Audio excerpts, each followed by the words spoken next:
আর সারা রাত্রে আমরা ফিলিংস করে আসছি, অনেক এনজয় করছি, অনেক এনজয় হয়েছে। খুব কাছাকাছি, একদম পাহাড়ের কাছে যে রাস্তাটা গেছে, এটা পাহাড়ের কাছ দিয়ে গেছে।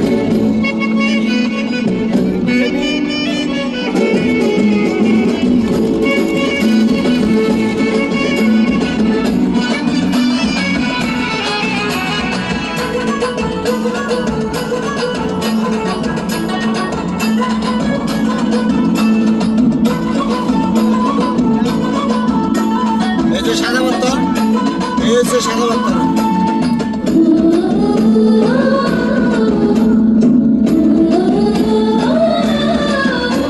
এখন আমরা এই জায়গায় নামবো, ঠিক আছে? নামে ওই নদী পার হবো।